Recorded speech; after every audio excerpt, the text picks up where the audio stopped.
আপনারা ইলেকশন করেন, হরতাল করেন, এই করেন সেই করেন, আমার কথাটা ছোট ভাই হিসাবে বিশ্বাস করেন। আমি কোনো দলের মানুষ না, আমি সবার শুভাকাঙ্ক্ষী। এই বাংলাদেশ ঈসা আলাইহিস সালাম শাসন করবে, এই ভারত ঈসা আলাইহিস সালাম শাসন করবে, এই জেরুজালেম ঈসা আলাইহিস সালাম শাসন করবে, এই আরবের যত কান্ট্রি দেখতেছেন সবগুলো ঈসা আলাইহিস সালাম শাসন করবে। তার আগ পর্যন্ত আপনারা এই খেলা চালাইতে থাকেন, কোনো লাভ নাই, আস্তে আস্তে সব শেষ হয়ে যাবে। এখন একটা মজার প্রশ্ন, এই প্রশ্নটাই শেষ করে, ইমাম মাহদী আবার কখন আসবে? আমরা তো বুঝলাম ইমাম মাহদী আসবেন, তারপরে দাজ্জাল, তারপরে ঈসা আলাইহিস সালাম, তারপরে খেলাফত, এই তো। ইমাম মাহদী আবার কখন? আমাদের বুয়েটের মাহদী বের হয়, পাঞ্জাব থেকে মাহদী বের হয়, হ্যাঁ, বাংলাদেশের ওই কোনায় মাহদী বের হয়, সৌদি আরব থেকে ওই কোনা থেকে মাহদী বের হয় না? খুব ভালো করে মনে রাখবেন, যতক্ষণ এই বিশ্বে একটা মালহামা না হচ্ছে মাহদী আসছেন না। কথা ক্লিয়ার? এই বিশ্বে যতক্ষণ একটা মালহামা না হচ্ছে মাহদী আসছেন না। তিনি আসবেন ফাতিমা রাদিয়াল্লাহু আনহার বংশ থেকে। কার বংশ? তার আসল নাম মুহাম্মদ। কি নাম? তার নাক উঁচু, নাক একদম উঁচু, খাড়া, কপাল চওড়া, চেহারার গড়নটা আমাদের নবী সাল্লাল্লাহু আলাইহি ওয়াসাল্লাম। তার বাবার নাম হবে আব্দুল্লাহ, তার মায়ের নাম হবে আমিনা। তিনি দায়িত্ব নিতে চাইবেন না, তিনি দায়িত্ব নিতে চাইবেন না। তিনি দায়িত্ব না নেওয়ার জন্যে মদিনা থেকে পালিয়ে মক্কায় চলে আসবেন। ভয়ে আমাকে দায়িত্ব দিও না, এই ভয়ে। তিনি আরবি ভাষায় কথা বলবেন, বাংলা ভাষায় না।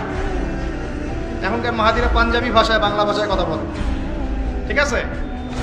এবং এই কাবা ঘর যেটা আমরা তাওয়াফ করি, এখানে যে হাজারে আসওয়াদ আছে না, আর এই যে হাজারে আসওয়াদ আর মাকাম ইব্রাহিম, এই দুটো জায়গার মাঝামাঝি মানুষ তাকে চিনে ফেলবে, এই তো মাহদী। তার হাতে মানুষ বায়াত নেবে 313 জন। কতজন? ওই তালুত বাহিনী তো 313, বদরও 313, এখানেও 313। এবার শুরু হবে আসল। এবার প্রথমে ওই আরবেরই একটা গোত্র, বনু কালব। কোন গোত্র? এই বনু কালব ইমাম মাহদীর বিরুদ্ধে যুদ্ধ করবে, মাহদী এই যুদ্ধে জয়লাভ করবেন। তারপরে সিরিয়া, শাম থেকে, শাম মানে শুধু সিরিয়াই না, ওই পুরো অঞ্চলটাই শাম, ওখান থেকে একটা দল আসবে এই মাহদীর সাথে যুদ্ধ করার জন্য। আল্লাহ পাক তাদেরকে মক্কা মদিনার মাঝখানে বাইদা নামক জায়গায় বসে। কোন জায়গা? কথা বুঝতে পারছি? এরপরে মুসলমানদের আর কোনো পতন নাই, আর পিছনে ফিরে তাকানোর কোনো সুযোগ নাই। মুসলমানরা আর মাথা নিচু করবে না ইনশাল্লাহ কোনো দিনের জন্য। তারপর চলতে থাকবে খালি ইসলামের বিজয় আর বিজয় আর বিজয় আর। আল্লাহু আকবার। এভাবে চলবে। তবে মাহদী কখন আসবেন? আগে মালহামা, তারপর মাহদী। মালহামা কি তাহলে? এটা হচ্ছে একটা বিশাল যুদ্ধ। এটা কি? কেমন যুদ্ধ? নবীজি বলেছেন, এই রোমকরা, ইউরোপিয়ানরা তোমাদের সাথে অচিরেই চুক্তি ভঙ্গ করবে এবং 80টা পতাকা নিয়ে তোমাদের বিরুদ্ধে ওরা যুদ্ধ করবে।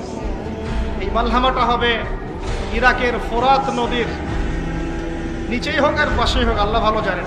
ওখানে সোনার পাহাড়কে কেন্দ্র করে। কি কেন্দ্র করে? এই সোনা মানে সত্যিকারের সোনাও হতে পারে, অথবা তেলও হতে পারে, আল্লাহ ভালো জানেন। তেল তো এখন সোনার জায়গা দখল করেছে, করে নাই? এই বিশ্বে তো সোনা চলে না, কি চলে? তেল। তো এটাকে কেন্দ্র করে যুদ্ধ হবে। নবীজি বলেছেন ওই যুদ্ধে এত ভয়াবহ হবে যে 100 জন যোদ্ধার মধ্যে 99 জনই মারা যাবে না। একটু মাথা খাটান যে এমন কোন যুদ্ধ কি হয়েছে পৃথিবীতে যেটাতে 100 জনের মধ্যে 99% মারা গেছে? তার মানে এটা হয়নি।